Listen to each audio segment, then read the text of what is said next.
मेरा मानना यह है कि हर काम का, हर बात का एक समय निर्धारित होता है और वो निर्धारण वो करता है। आपके प्रश्न का पूरा उत्तर यही है। लेकिन कई बार कुछ परिस्थितियां इस तरह से बनती हैं जिसे हम कहते हैं कि काल, समय और परिस्थिति, उसके अनुसार जो व्यक्ति अपना कर्तव्य करता है उसी को उस व्यक्ति का धर्म कहा जाता है। धर्म हिंदू, मुसलमान, सिख, ईसाई नहीं होता, ये संप्रदाय हैं। धर्म वही होता है कि इस समय, इस काल परिस्थिति समय में हमारा क्या कर्तव्य है, यही हमारा धर्म है। जहां तक राजनीति का प्रश्न है, राजनीति की परिभाषा पहले कुछ और हुआ करती थी भारतीय जनता पार्टी के आने से पहले।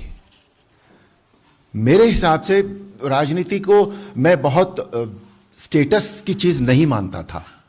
मैम सॉरी, मैं जो कह रहा हूं सर दिल से कह रहा हूं बिल्कुल, कि मुझे बहुत नहीं समझ में आती थी ये बात। लेकिन जब से श्री नरेंद्र मोदी ने, वो उनका नेतृत्व मिला है और उन्होंने इस देश को संभाला है, जब से, तब से जो परिभाषाएं बदली हैं राजनेताओं की, राजनीतिक पार्टियों की, उनके आचार विचार, उनके कर्मों की, उनकी सोच की, उनके प्रेजेंटेशन की, उनके प्रोजेक्शन की, उससे ये सारी परिभाषाएं बदल गई हैं। तो इसलिए अब वो बात जो पहले थोड़ी ऐसे लगती थी, अब ऐसे लगती है। तो ये है राजनीति अब।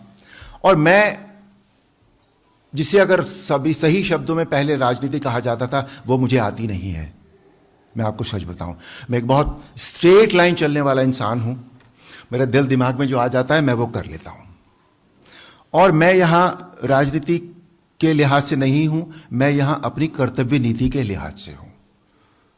आज जो मेरा कर्तव्य है यहां पर, बीइंग एन एक्टर, मैंने रामायण की, उसमें जो पारिवारिक एक तरह से योगदान होता है उस क्षेत्र में, एक सामाजिक क्षेत्र में जो योगदान होता है, उसका डायरेक्टली या इनडायरेक्टली जो भी मेरा कंट्रीब्यूशन था वो मेरे से हो गया है। मैंने नहीं किया है, कराया तो उसने था, पर मेरे से हो गया है वो। अब जो राष्ट्र सेवा की बात है या राष्ट्र निर्माण की बात है, उसमें जो मैं जरूर अपना जो बिट है मेरा कंट्रीब्यूशन का, वो मैं जरूर देना चाहूंगा। उसके लिए वी नीड ए प्लेटफॉर्म, एक ऐसा प्लेटफॉर्म जिस पे खड़े होकर यदि हम कोई बात कहें तो वो सुनी तो जाएगी फिर हमारे से। तो इसके लिए जो प्लेटफॉर्म इस समय है वो सबसे अच्छा यही प्लेटफॉर्म है जहां मैं बैठा हूं। तो ये हुई बीजेपी की बात।